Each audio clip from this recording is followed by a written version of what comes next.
BSing with Who? BSing with What? BSing with Sean K.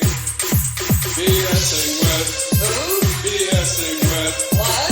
BSing with Sean K. BSing with Who? BSing with What? BSing with Sean K. BSing Hello. with Sean K. Welcome to BSing with Sean K on Radio Free Brooklyn. I'm your host, Sean Kneese, and on this show, I BS with people who live outside the box and provide a platform for opinions not often heard in the mainstream media. And in this episode, I'm going to play you a conversation I had with Frank LoBuono. He's a journalist, photographer, and writer. And Frank has been involved in the television, news, and production business for over 30 years. His work has brought him many places around the country and world where he has covered some of the most important events of the 21st century. Frank also presents his original writing and photography on his personal blog, Talk Frank, Medium, and his photo website, Sojourner Photography. He lives in Nyack, New York, and is currently employed by CBS News in New York. He is also an adjunct lecturer at Fordham University in the Bronx, New York, and Lincoln Center, Manhattan. And he was my professor at Fordham and also my advisor for my final thesis project while I was going for my master's in public media and journalism at Fordham. One of the first things I did for his class was a photography project where I went out and I took candid photos with my phone. And I still have some of those photos I took. I really like this one photo I took of this man on the street who had these birds and other animals with him, and like there were birds like all over his shoulder. I think it was like I believe he was like selling animals that could be pets like outside. And I took a picture of him, and I ended up using that for the cover of the demo I'm working on for my music project Insomniac AD, and I just put like a black and white filter on it. I also like this other picture I took when I was in his class of everybody on the subway, but they were listening to their headphones or not looking at each other, and I wrote under it, "We all live in our own little worlds." And I just thought that was a good that was a good representation in that photo of like how we've become more disconnected in some ways, even though we're all right by each other. We aren't even looking at each other.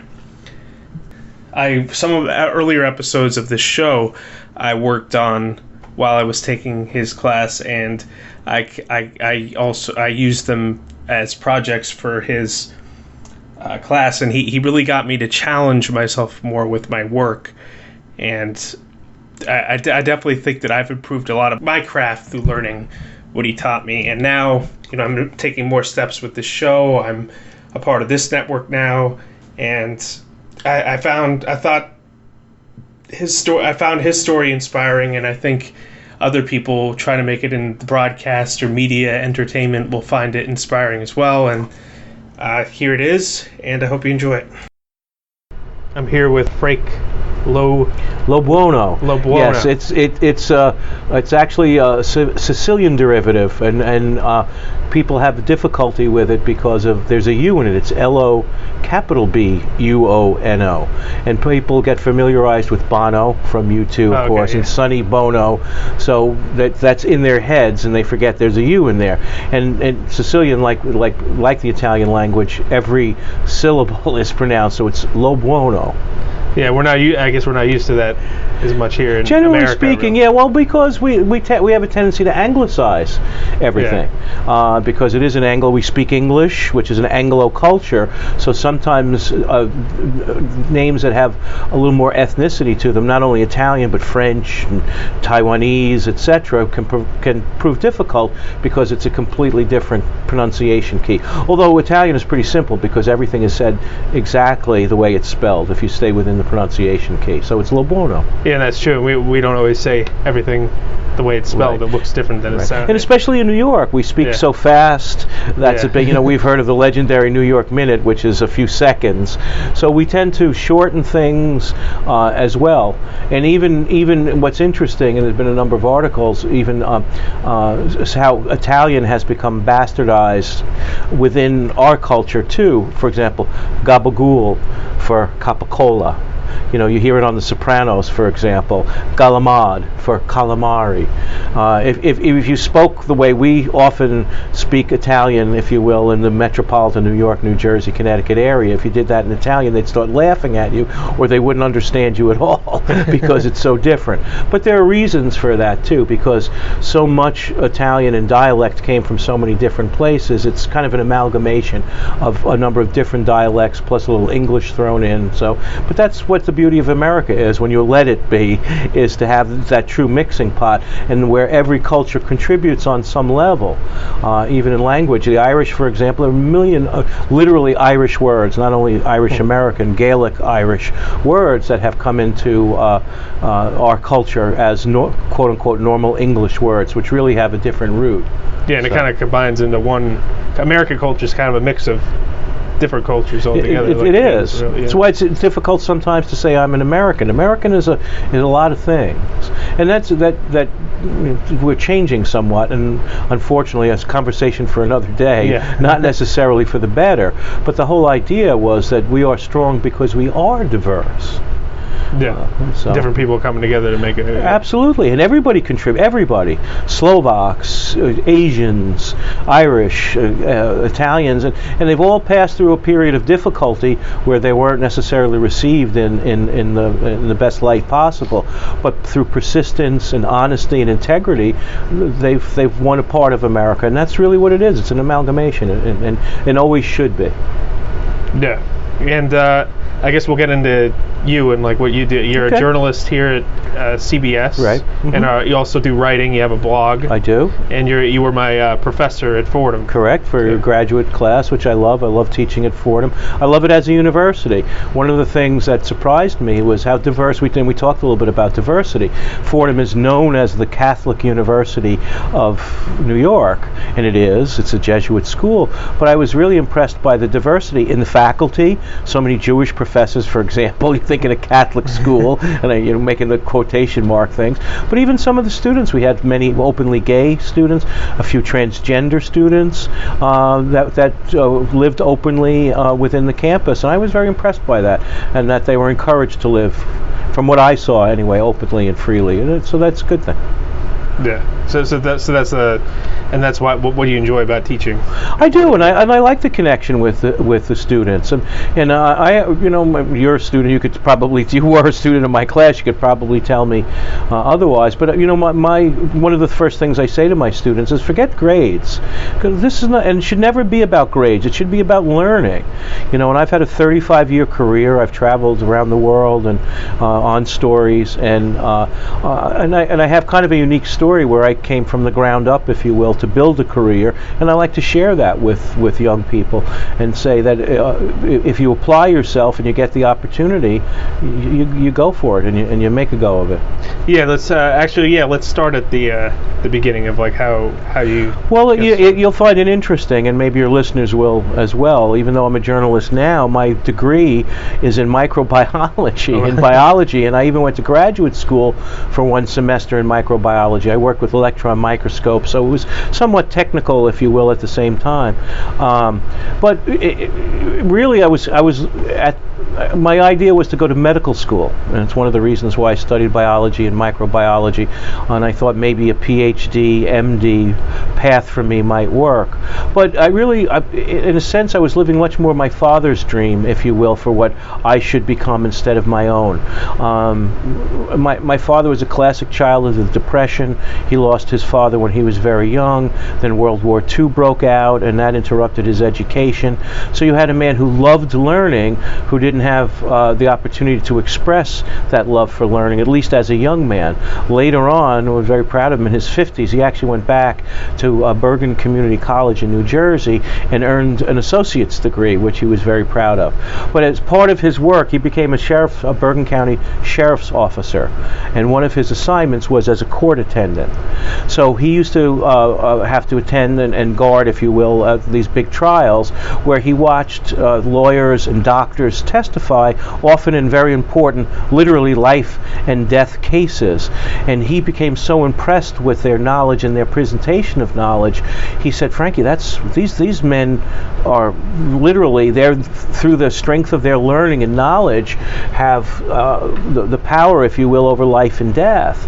That's something very attractive. That's something you should think about. I was good in school. I always got pretty good grades. So he thought my application would be to either become a lawyer or a doctor, like the people that he saw who had the ability through their learning to change the world. And he always encouraged me in that way. But my heart was never entirely in it, even though I like the sciences and I love the idea of helping in medicine and biology. I enjoyed, but it really wasn't necessarily a passion. And I remember, and this is how different decisions are made in your life that can affect you. I think I was a sophomore in school and I went to Rutgers in New Jersey and at the Newark campus. And my English comp teacher in a conference with me asked me about my major, and I said I was a science major, pre-med, etc. And she almost begged me to minor, at least, in English, because she said, Frank, you write so well. You know, I know you really want to do this biology thing, but you should certainly consider developing your writing a little bit more, because the kernel is there for something. And I never forgot that, so even through all my work in the sciences, etc., I always kept writing. Then many years later, I was really I was earning a living, but I was really kind of struggling, if you will. I was living on my own in an apartment with a roommate, and I was driving a taxi. Good money, easy work. It allowed me to experiment, if you will, with other writing and things that I was into, and yet still earn a living, enough to be able to pay for my rent, etc. But I was really just spinning my wheels. Here I am, I had a degree from a major Northeastern University, Rutgers, graduate credits, etc., and I'm driving a taxi. Well, one day my father came to the taxi stand. He often would come by. He was retired at the time, and he really loved our company, one of the nice things about it. So if he was in the neighborhood, he would drive by the taxi stand, and if I was there, he would stop by and we'd chat for a while. Sometimes he'd get me a sandwich or something. Well, one day he brought me a piece of paper, and on it was a phone number for NBS Radio, the National Broadcasting System. Okay, not NBC, NBS. That had a small set of studios on 32nd Street near Madison Square Garden in the city, and they were looking for amateur announcers. And they were going to hold an open audition on this particular day. All you had to do was call and find out more information, and you could go for the audition. Well, this was kind of a big breakthrough for me, because now my father, in a sense, gave me approval to do more things that I was interested in doing, and I was... Obviously, I'm talking like crazy. I'm interested in communication. So he said, why don't you try these? He said, you know, I know you're struggling, but you can talk, so why don't you try making a living with it? And he gave me this phone number. I followed up with it, and I had never experienced what a voiceover was like. And they put me in a sound booth, a glass booth, with people outside staring at me with a microphone in front, and they gave me some of the worst copy you can imagine to read. It was a PSA for colon cancer. So how do you make a copy like that come alive? And of course I didn't really have any skill within it, but I did my best, and I found out that I quote-unquote passed the audition. What I found out afterwards, that about 400 other people passed the audition at the same time. It was a school, in a sense, and it had some legitimacy to it, but it also had a little bit of a sidebar, if you will, where they would make money. Once you got accepted into the program, what they did is they trained you on the sound equipment to be able to record your radio show for 15 minutes. And it was really nice, because they gave you creative carte blanche. so that I could do little thematic radio shows. And then what they would do, they would air them on their affiliate. They had a network of affiliate stations throughout the country, and they would use these little 15-minute radio shows to fill their lineup on their radio stations. And they would charge you a nominal fee for a half hour in the studio. It wasn't much, $25 or $50, so they were getting paid, if you will, but in return you were getting some experience. Well, in a thing of good fortune, one of the so-called program managers, a woman named Linda, who had a lot of major market radio experience in California and in New York, and particularly on a couple of Long Island radio stations, pulled me aside. And this is where in your life mentors can help you, and you should listen to them. She pulled me aside. She said, Frank, I could get fired for telling you this. She said, but the school is really kind of a scam, if you will, okay? Because they've accepted so many people. And out of all of those people, literally the hundreds of people in the program, there's probably only about 2 or 3 that will make it in the broadcasting industry, and I think you have the skills to be one of those. So she helped me to put together a demo reel and schedule some appointments, some job interviews, if you will, with radio stations around the New York area, especially smaller ones.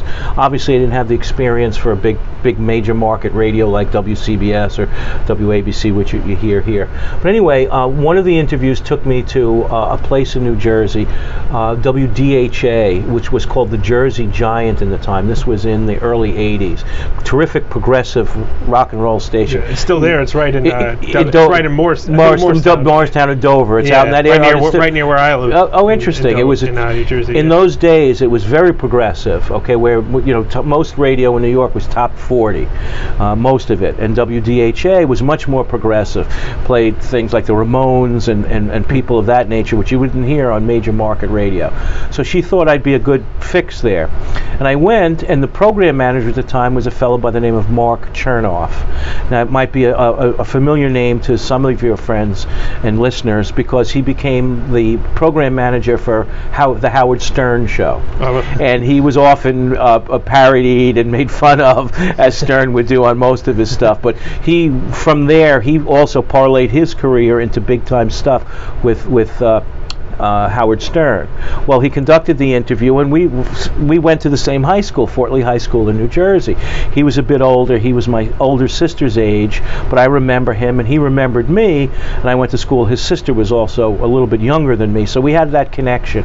And he remembered me as a high school and college athlete. I played football and baseball in high school and went on to play some college football.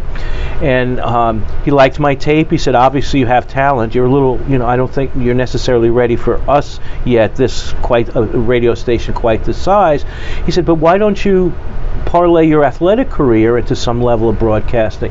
What about sports casting, which I hadn't really even considered. I was an athlete and I was interested in sports, but I wanted to do things on a broader sense. He said, but that will get your foot in the door.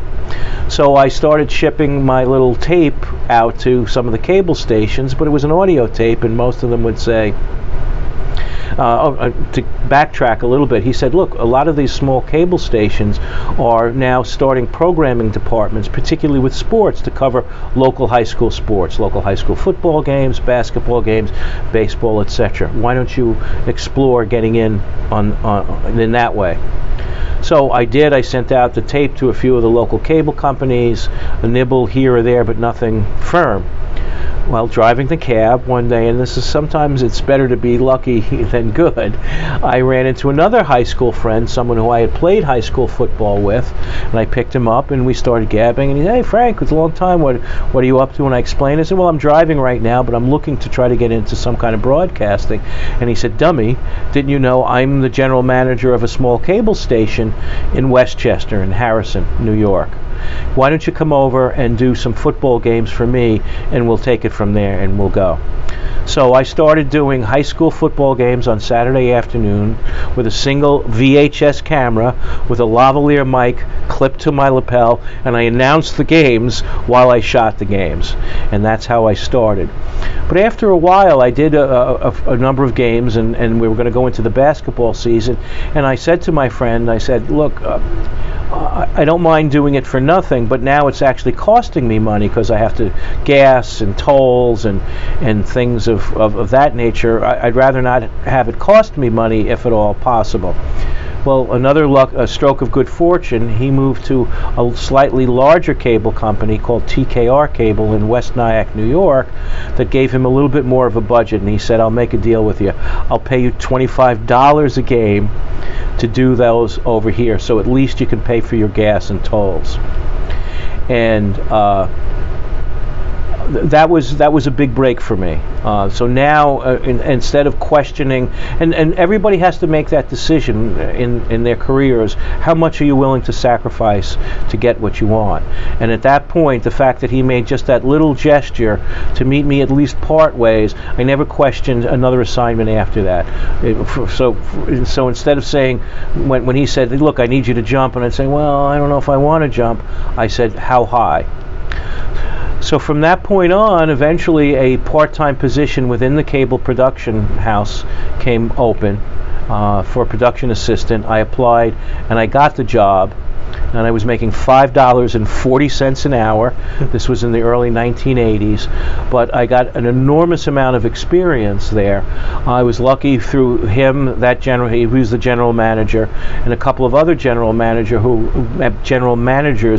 were very supportive of our creative efforts to try to create local programs of interest. We did magazine shows, political talk shows, shows for health information, for legal information. We created a really nice little local programming department, and I kept working my way up through the ranks from a production assistant, then I became a producer, then I became a senior producer, and then I became the program manager for what has now become Cablevision. And a lot of the things that I had proposed over 30 years ago have come now to fruition at Cablevision, including News 12, Varsity Sports that they show. All of that we kind of pioneered at this little cable station in West Nyack, New York. At one point, after about 15 years, I got called into the boss's office, the vice president, and when I walked in, I saw the human resources person was there, and that's never a good sign. And this is literally the quote he gave me. He said, "You're the best production person I know, but I don't know what to do with you, so I'm going to let you go." And they basically, quote unquote, fired me. It sounds like a harsh term, but you can't necessarily say that, because they made me a wonderful severance package, a year and a half of severance salary, etc. But now here I am. I've built this career, and I'm out there, kind of freelancing. So I decided to start my own production company, Sojourner Productions, which I still have, where I would do photography and video for hire, and was doing that for a while. And then 9/11 happened. And the day of 9/11, actually the day after 9/11, I had a contact here at CBS. One of the directors for the evening news, a fellow by the name of Steve Bessner, had been in contact with me for years when I was at Cablevision. And he was always very supportive. He would call and say, "Look, I watch your stuff and I know you have talent. I could see it. Don't quit. Keep going. And someday you'll catch your break." Well, I called him and said, "You must need all the help you can get." This was 9/11. You know, I can do camera. I even have my own camera, quality professional camera that I was using for my independent production work. "I'm available if you need me." And he said, "How quickly can you get here?" So my first assignment for CBS was 9/11, and I was on the rooftop of a building 40 stories up on the corner of Greenwich and Worth Streets, with a long lens shooting down into Ground Zero, into the pit, if you will, looking for all different activity, rescues, etc. Pulling one of the shots I got, which I'll never forget, which I see from time to time, and it still gives me chills, was pulling this huge hook and ladder engine out of the rubble with this big crane, and just seeing how flattened and totally destroyed it was. So I spent 8 or 9 days down at 9/11, covering night and day on a 12-hour on, 12-hour off shift for 9/11. That was my first entry into CBS. Then from there, little by little, I got more and more freelance work, and now I've been there since 2001. So it's been 19 years here at CBS, and I've had a great career. I'm winding down. I'll be 65 in April. And I've had a long career, a very rewarding career. I got to do things and see things I would have never seen before. I covered Hurricane Katrina. In addition to 9/11, I did Hurricane Sandy. But I also got some cushy assignments. Like I got to do the royal wedding in London and spent 2 weeks there. I got another incredible experience. I got to cover the election of Pope Francis the first. I was in Rome for 30 days for that. I've seen a space shuttle launch as close as they will allow any civilian to get to it, which was an incredible experience. I saw a nighttime shuttle landing. I've done virtually all of the political conventions since 2001. I saw the election of our first black president. I've done inaugurations. So I've managed to parlay it into a great career, and even managed to make a decent amount of money, which is not a terrible thing, Sean. It's okay to be paid for your services, and at times be well paid. But I've had, as I said, a good career, all told, over 30 years. Made a lot of friends. Again, seen many things that ordinarily you just wouldn't have. I certainly wouldn't have, and most people haven't. So I've been, grateful to have had the opportunity to do that. And now I continue. I'll never stop work. I'll continue to teach because I love to teach. I have a blog. Talk Frank. Forgive the trite name. I wanted Frank Talk, but that was already taken, so I had to settle for Talk Frank. And I will. And one of the things I encourage my students, I'll write about anything. I've written about my car. It's a reflection of who you are, what you drive, and how many miles it has on it, and stuff like that. I do get political from time to time. I think, and I separate my journalism, if you will, from my punditry, which is a whole different thing, and use disclaimers and explain. And I think you can do both. When I'm doing camera, it doesn't. If I don't like the candidate, it doesn't affect my ability to shoot him and show exactly what's happening at that moment. But then afterwards, if I have an opinion about what happened there, I'm more than glad to show it. I also have a photography blog, Sojourner Photography, and I use the word Sojourner, by the way, means to take a trip, but to also to not just travel through. It means to stop, take some time, learn, see, feel while you're doing it. And I wanted to use that word to convey that in my photography and my video. Stay for a bit, look at it, share your thoughts with it. So that's where the name Sojourner came from. So I have Sojourner Photography, and one of the things, as you well know, that I've taught, I make virtually all of my photos on a cell phone because it's always with you. Yes, I have better cameras and sometimes use them, but I don't lug them everywhere with me. The cell phone is everywhere, and I encourage students and people who are interested to be in the moment, to have it, and because you have it, to use it. Now, I started in the old film days, too. I sound like an old man, but it's the truth. And film was unwieldy, if you will, and expensive. You had to buy the film, then you had to pay to develop the film. And if you took 36 exposures, maybe I liked one or two out of the 36. So sometimes it would limit the amount of photographs you would make. Now with digital photography and cell phones, okay, I could take 1,000. Who cares? I'll throw away 999 of them to get the one that I like, and it doesn't cost me anything. Like the quality of like a phone photo is about just as good as like. And it is, generally speaking, unless you're really going to do super professional photography and enlarge it beyond 12 by 14 or 16 by 20, then you really want a really expert. But for everyday use, the more important thing is to make the photo. And by the way, I always say make a photo. I got that. One of my mentors was a Pulitzer Prize winner by the name of Nat Fine, who took the very famous photo of Babe Ruth at the retirement of his numbers when he's kind of leaning on his bat, looking out into Yankee Stadium. I learned a lot from Nat, and his whole thing was make the photo, and he always said, make the photo, because he created photos. You know, they were extensions of himself. And another thing that I learned from him was, you know, of course you ask, Nat, what makes for a great photograph? And he thought for a quick second, and he said, tell you the honest truth, and he was a very plain speaker, New York City kid, and he said, Frank, I could give a shit for a technically perfect photo that had no soul. So it's all about the soul. Like capturing the moment. Absolutely, capturing that moment, and as you see it. Okay, and that's the most important thing. And if you don't like it, you don't have to share it. But sometimes you get lucky.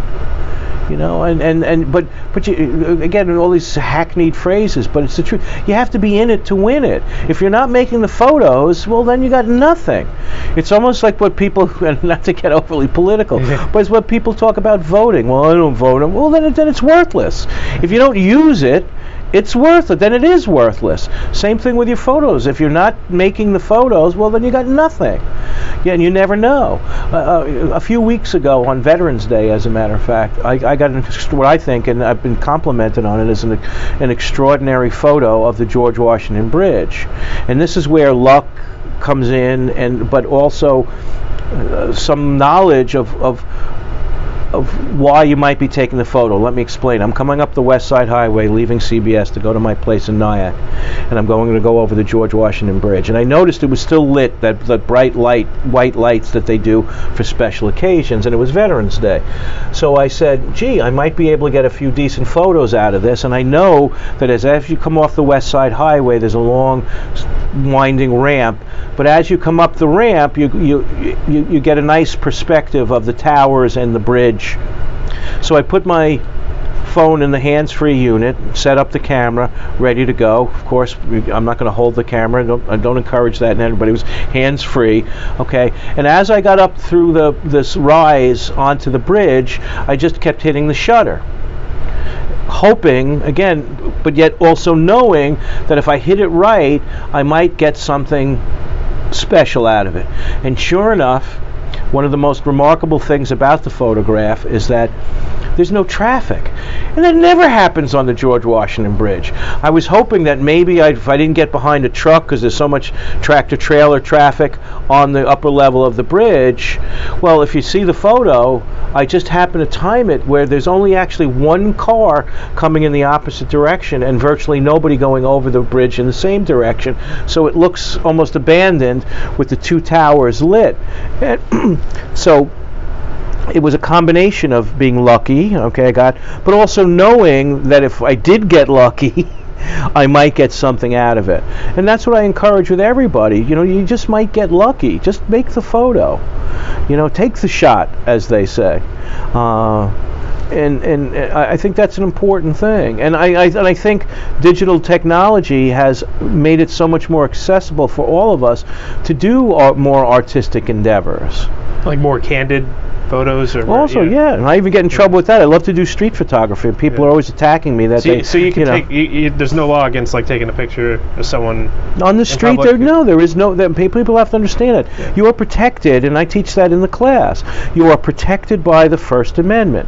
Now, I'm not a bastard, and if somebody can give me a compelling reason why not to use the photo, I mean, obviously, I guess I wouldn't go up to random people on the subway and just start taking. Well, but you could actually even do that. I'll give a quick story. I in my town, I live up in Nyack, and it was a rainy, gray day, and I saw a woman and her young daughter walking together on this really gray and rainy day, and they had matching, very colorful raincoats, rain boots, and umbrellas, and it was just this splash of color on a gray day, and that's all I saw in the photo. So I published it. I put it out on Facebook as part of my portfolio, and the woman took exception to it that she didn't give me permission to use the photo.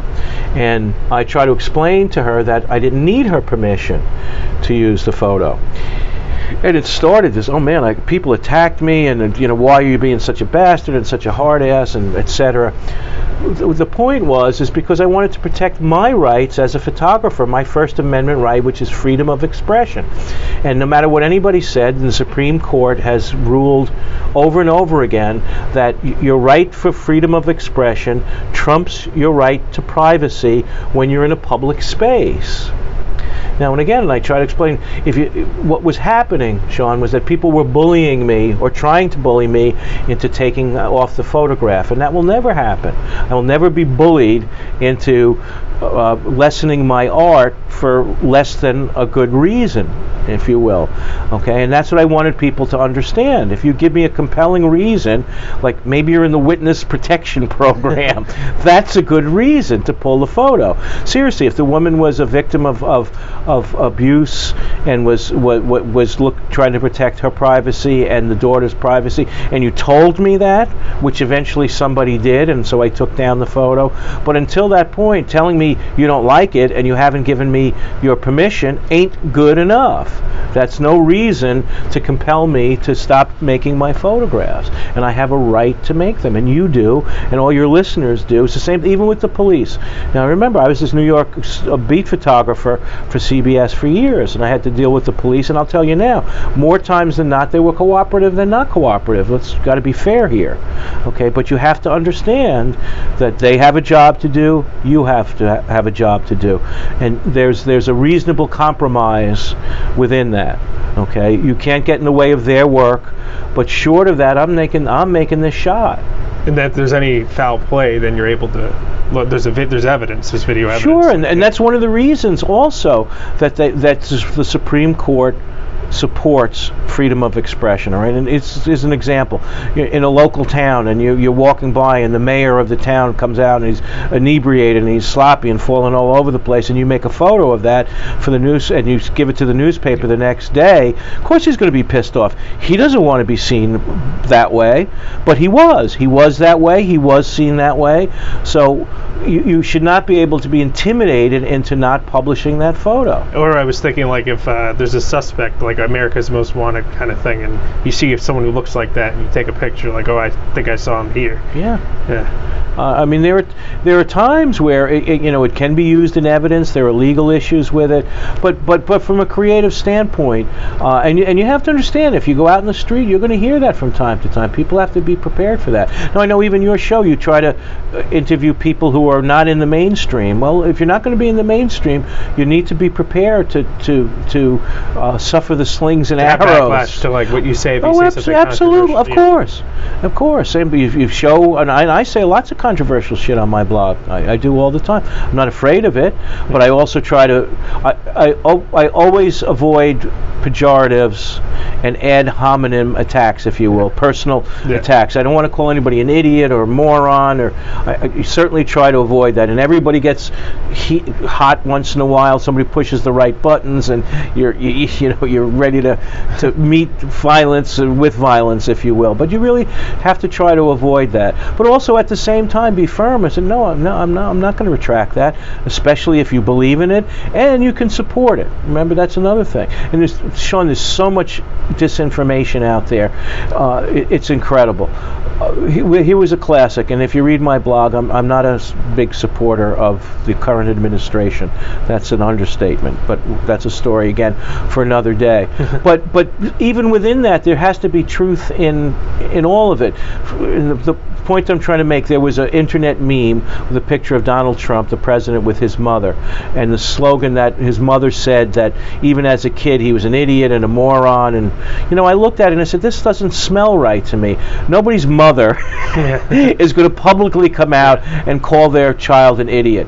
So I did a quick search, and it's so easy now on the internet to search that stuff, and sure enough, it was disproven. There was no evidence whatsoever that his mother said that about Donald Trump. Yeah, it's the same thing about how he said that if he were to run, he'd run it as a Republican. Correct. Because people were too stupid. He never said that. Correct. He never said that. And Sean, it's everybody's responsibility. Don't rely on Facebook to do it for you. I know people are pissed off and say, oh, they're not. Well, and like if you're against someone and then you use something false to point out like as a way to attack them or whatever, then that kind of just helps them.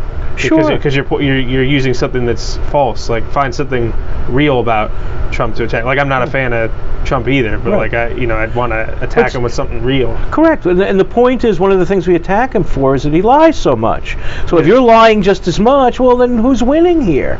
Okay. And part of the point that I want to make, Sean, is and I was talking with one of my coworkers just earlier today too about how awesome the internet is for information. You can find out anything. We asked. Matter of fact, I think it was how old was Melania? And in a second, we said, well, let's find out. You go to Google, and within seconds we had our answer. So there's absolutely no reason to fall for false information. You can check everything, and you should. Yeah. Always check your sources. And one of the truest sayings ever, okay, if it's too good to be true, it usually is not true. Well, I think it's also like people see the world a certain day, so they have kind of like a confirmation bias, and they're gonna look at, if something validates their worldview, they're not gonna want to double check Right. it. They're gonna just agree. And there's a word for that, a term for that too, word cognitive dissonance. That's what cognitive dissonance is. Only finding things that support your particular point of view, often even if they're phony. Okay, but we as journalists, and you're a journalist, this is what you have to avoid. Present your case, do it with honesty and integrity, and that's another important word that one of the first things I use in my classes with students. You have to have integrity. If you don't have that, you have nothing, absolutely nothing. It's sometimes having integrity is even more important than being right, because you wanted to do the right thing. Everybody makes mistakes, and that allows for, look, nobody's perfect. Even at times when I bashed the press, I said, look, people are allowed to make mistakes. He makes more than his share, but again, that's a story for another day. Yeah. So like doing what's right, even if like, rather than just going against rather than trying to discredit someone in an unethical way, if you're against them, having integrity and being honest and absolutely, because then that validates your point of view. No one can question if my integrity is unquestioned. Well, people are going to listen to me. Yeah. Even sometimes they don't necessarily have to agree with me, and that's I even say that on my threads. And some of them, when they start going south, if you will, and starting getting nasty, I said, guys, look, I don't mind you arguing your point of view with passion, but keep it within the bounds of the discussion, and state your case, make your point of view, but do it with facts and not insults. It's not necessary. Yeah, and I also notice sometimes people will like take a clip of something someone said and then use that to discredit someone, or like make someone look bad, but they're not looking at the full. They're not showing the full context of what that person. And you hit you said the magic word, and that in our class, one of the things we talked about, context. As an editor, and you do audio editing, you've done video editing, as I have. Okay, I can take anything out of context and put it with something else in a different context, and completely change the meaning of an interview. Completely. So context is important. We spoke. One of the things I like to do to demonstrate the difference in context is when people always say, I'm going to kill you. You say that about your little brother, you say that about your little sister, oh man, I'm going to kill you, Bobby. Okay, there's a big difference between saying that and saying, I'm going to kill Bobby. Yeah. Okay, it's a different context. When you said it in a kidding sort of way, meaning to express just simple displeasure, there's another thing when you mean it in anger and to really cause bodily physical harm. There's a huge difference. So saying it the same words in different ways puts it in a different context. And context is everything. Everything. So, like, did the interest in photography, did that come later than the writing, or was that? Yes. Yeah, and very interesting. I took up photography much later in my career. I had a friend who had an interest in it, and he taught me how to develop the old film days. I had a little dark room where I could develop my own film, and that's when it started. But I actually got fairly late into the photography business, if you will, but certainly making up for lost time. And I guess, what have you been writing about recently? I know that introspection was a piece of it. I do that. I certainly the current administration gives me plenty of fodder for my writing, but also little things. Now, for example, and I'll think about them for a while. Sometimes I'll jot down the kernel of the idea and then go back to it. Just again, part of the introspective, I was thinking in the quiet of night sometimes, if you're a deep thinker, and I think about the state of the world and sometimes just how difficult it can be and how cruel the world can seem to be, and how I often want to be able to do something about it, and it's frustrating to not be able to do enough. But then coming back to the idea that you don't have to save the whole world, you just have to save your small part of it. So that's the general kernel of idea, if you will, that's in my head right now. And what I'll do over the next few hours and stuff is start fleshing that out. And then I'll write a draft, and then I'll edit it numerous times before I actually publish it. But that's the general thought process. And I also, again, another thing that I try to teach my students is that it's mental exercise, and it's the same as physical exercise. You should do physical exercise all of the time, okay, whether you're into it or not, because it's a good habit to do so. And there are days, and I use the analogy of going to the gym. There are days you go to a gym, for those people who have experienced, where everything is going great. Your workouts are great. You feel good. You feel strong, and you're moving along. And there are other days it's drudgery. You're like, why am I here? I don't want to be doing this. But you do it anyway because you want to keep the discipline of the endeavor. Writing is the same way, Sean. You should exercise your mind and exercise your writing. So there are days where I'm slogging through something, but I keep going because I don't want to lose the momentum, and I want to keep my mind sharp. And pushing it sometimes past the point of exhaustion, if you will, opens your mind, just as it does with your body. Sometimes when you can push that past that point of exhaustion, you really get into a good place. Now, of course, just like you don't want to tax your body to the point where you get sick, it's the same thing with your mind. If you need to take a break, take a break. Yes, I guess you even wrote that one piece a while ago about that was showing that you can write about anything, right. But if you style it right, you can make it interesting. Right.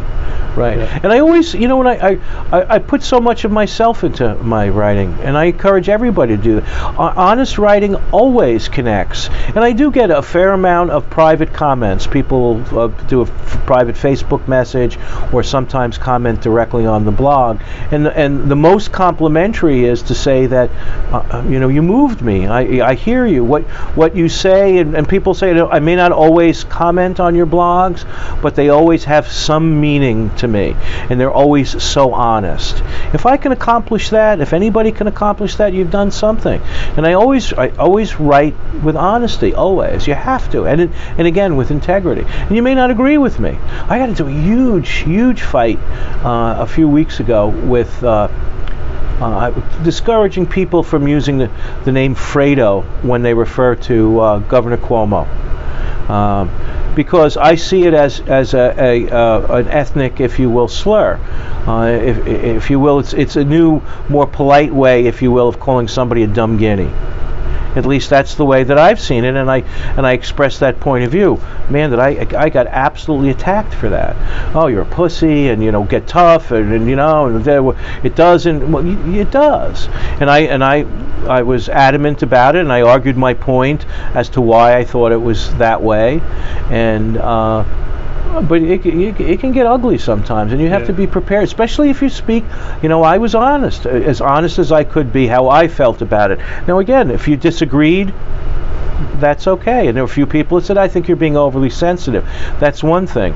Other people calling me, a pussy asshole, that's a whole nother thing. That's once that happens, the conversation is basically over. You get nowhere with that. Nowhere. Do you think it takes a while to develop that confidence to be able to handle that backlash, like putting something out there and dealing with people calling you this or that, or just having these angry reactions? Yeah, absolutely. And it can always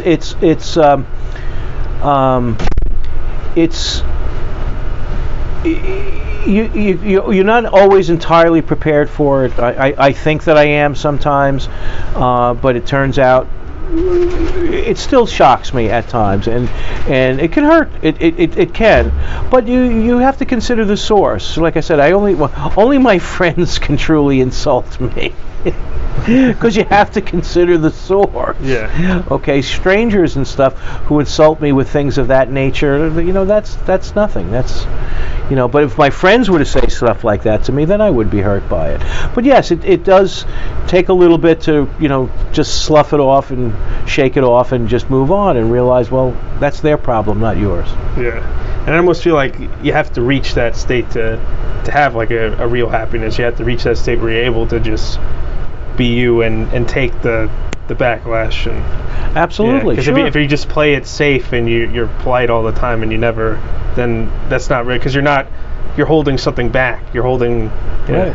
You gotta shake. You gotta shake the stick once in a while, as they say. You shake the tree to get the acorns to come down. So, and I try to be, and I make no bones about it. I try to be provocative, because when you're that way, that opens people up, and it should open the discussion, especially if you do it right. Like I said, not to keep it. Not to allow it to be personal, but yet at the same time to argue your point with some vigor and with some being provocative. If that opens your eyes and say, I can't believe he just said that. Well, I just did. What are you going to say in return? That's where you start getting into that really back and forth interplay. That's really good stuff. Is there any ways you've improved over the years, or ways you hope to improve more in the future with everything you do?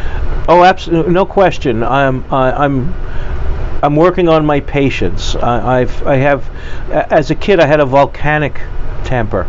You wouldn't be on. I can be very patient and friendly, but the classic saying, it's long fuse has a big stick of dynamite at the end, and I could have a volatile temper, and I've worked very hard through the years to control that temper. I have to continue to do so, and I'll see it. Every once in a while, as much as I say I don't want to get into the pejoratives and ad hominem's attacks, somebody's pushing the right button, and you just want to write back and say, well, you feel that way because you're an asshole, and leave it at that. And I'm trying to avoid that, because it doesn't really get you anywhere.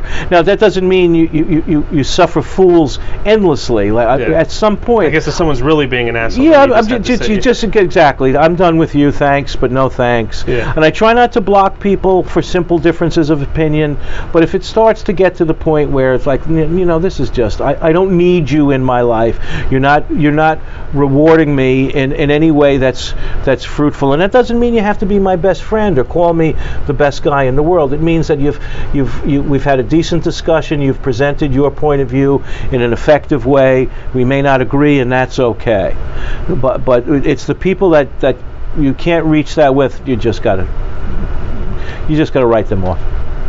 So, any final thoughts or things you'd like to say? Well, I'm pleased that you asked me for an interview. I'm usually on that side of the microphone, so hopefully I didn't ramble too much for your guests and listeners. But it was a pleasure. I love what you're doing. I keep doing it. And again, I have to say I'm pleased that I got this opportunity, and I hope I get more. As you do, Sean. When you have something to say it. There's no excuse with the tools that you have, sitting there with your iPhone, and I said making photos with your cell phone camera and stuff. There's no reason now these days to not communicate well and not to express your artistic endeavors well. So just go out and do it. Keep doing it. Yeah, if you have something to say and you really say it, say it. Yeah. I do Google Blogspot. It's free, Sean. They don't charge me anything. What a beautiful thing. What I also have to say, with as much as I fear for the direction our country is going in terms of losing certain amounts of freedom and stuff, I'm still so pleased to say that you and I can sit and talk openly and freely, and you can broadcast this. this. No one stops my blog. I say whatever I want on my blog. No one has tried to stop me at this point. Every once in a while I wind up in Facebook jail for saying something, but that's okay too. It's still a beautiful thing to be able to express yourself freely. Take advantage of it. Never use it. You have all the tools right at your fingertips to have a voice. Use your voice. Yep. Only one life to. Absolutely. That's if I could give anything to my students, and that's what I said. What I see my mission is to help you guys discover your voice. All right. Well, thank you for coming on and telling your story. Thank you. It was a pleasure to be here, Sean. It really was. I enjoyed it. Thank you for listening to BSing with Sean K on Radio Free Brooklyn. That was a conversation, and I hope you enjoyed it. I definitely liked hearing Frank's story, and it was interesting all the different things he's covered, especially 9/11, like being there for the aftermath of that. And also the whole conversation about how sometimes there's a conflict between freedom of speech and the right to privacy when it comes to taking pictures in public or with journalism or getting the facts, getting the story versus respecting someone's privacy. And also just the talk about journalism integrity in general and being ethical and being factual and presenting someone in a factual way, even if it's someone you disagree with or don't like, and not making up things to prove your point, and being okay with seeing facts that don't fit your worldview. And also what he said about having thicker skin and speaking your mind regardless of the blowback you might have for speaking your mind. I'm definitely working on having thicker skin, and that's something that's very important when putting yourself out there in any kind of way with broadcasting or art or anything else. And before we wrap up, I have some important announcements to make for Radio Free Brooklyn. If you enjoy listening to Radio Free Brooklyn when you're not in front of your computer, download our mobile app, the Radio Free Brooklyn mobile app, and you can listen to it wherever, whenever.